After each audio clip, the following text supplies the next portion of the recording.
Skill, attitude. আমাদের শিক্ষকরা যেটা শেখাচ্ছেন সেটা হচ্ছে জ্ঞান, সেটাকে যখন আমি প্র্যাকটিক্যালি বাস্তব জীবনে প্রয়োগ করব সেটা হচ্ছে স্কিল, দক্ষতা।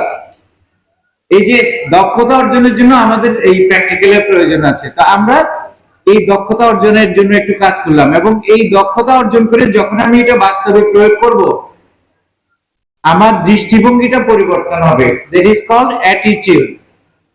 এখন আমরা এই ট্রাফিকের জন্য অনেকগুলো নিয়ম কানুন আমরা তৈরি করেছি বা সরকার তৈরি করেছে। এই নিয়ম কানুনগুলো যদি আমি না মানি, তাহলে আমার কিন্তু মনোভাব বা অ্যাটিটিউডের পরিবর্তন হলো না। আজকের যারা শিক্ষার্থী তারা আগামী দিনের নেতা, আগামী দিনের দেশ পরিচালনাকারী, আগামীর ভবিষ্যৎ। তো তোমাদেরকে আমরা এই দেশ পরিচালনার জন্য যোগ্য নেতৃত্ব হিসেবে গড়ে তোলার জন্য, যোগ্য নাগরিক হিসেবে গড়ে তোলার জন্য জনগণের সাথে থেকে, জনগণের সাথে মিশে এই কাজগুলো করানোর একটা চেষ্টা করেছি। এটা কিন্তু একটা দেশপ্রেমের একটা বীজ বোনার একটা প্রচেষ্টা। আমাদের এই প্রচেষ্টাটা অব্যাহত থাকবে, এবং আমাদের যারা শিক্ষার্থী যারা অংশগ্রহণ করেছে তাদেরকে উৎসাহিত করার জন্য, এবং তারা যেন ভবিষ্যতে সুনাগরিক হিসেবে গড়ে ওঠে, এবং হচ্ছে এই ট্রাফিক আইনটা যেন মেনে চলে, মনোভাবটা যেন পরিবর্তন করে।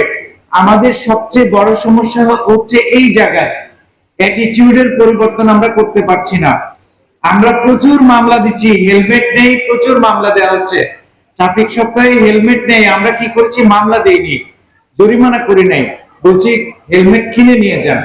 অনেকে কিনেছে, কিন্তু আমরা হয়তো এই আমাদের এই রেগুলার অভিযান এটা তো চলছে। 1 মাস যাওয়ার পরে দেখা যাবে যে ওই যে হেলমেট পরিধানকারীর সংখ্যাটা দিনে দিনে কমে যাচ্ছে। আবার আমাদেরকে আইন প্রয়োগ করতে হবে, জরিমানা করতে হবে। তার মানে হচ্ছে কি, আমাদের মনোভাবটা পরিবর্তন হয়নি।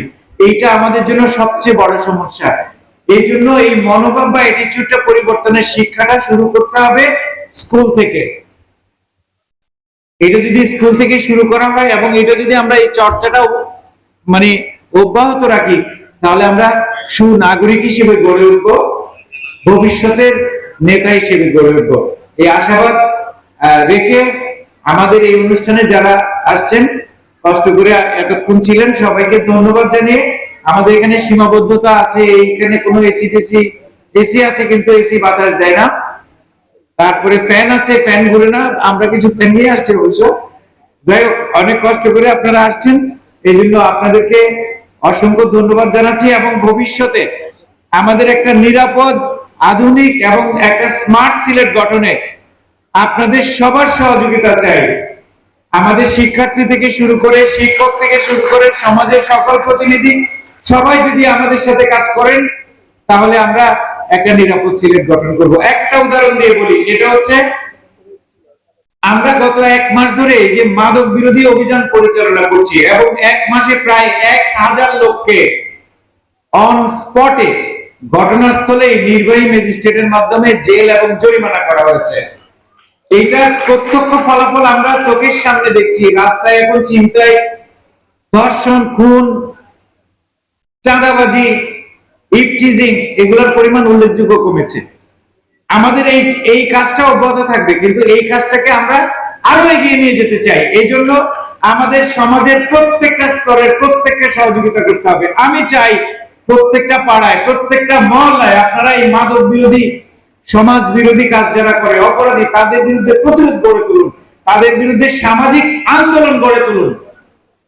মাদক ব্যবসায়ী কে আছে এলাকার লোকজন চিনে, আমাদেরকে তথ্য দেন, আমরা ধরে দেব, আমরা ধরবো, তারে জেল এবং জরিমানা করে। তার জন্য এই শহরটা নিরাপদ হচ্ছে না।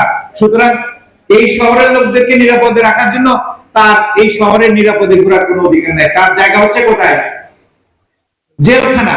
তো যার জায়গা জেলখানা, তাকে জেলখানা থেকে, এবং এই জায়গায় আপনাদের সবার আমরা সহযোগিতা চাই, সহযোগিতা পাবো, এই আশাবাদ ব্যক্ত করে আমাদের সফল ট্রাফিক সপ্তাহ পালনের জন্য আমাদের শিক্ষার্থী, শিক্ষক মন্ডলী যারা সহযোগিতা করেছেন, সবাইকে আন্তরিক ধন্যবাদ জানিয়ে, কৃতজ্ঞতা জানিয়ে আমার বক্তব্য শেষ করছি। আসসালামু আলাইকুম।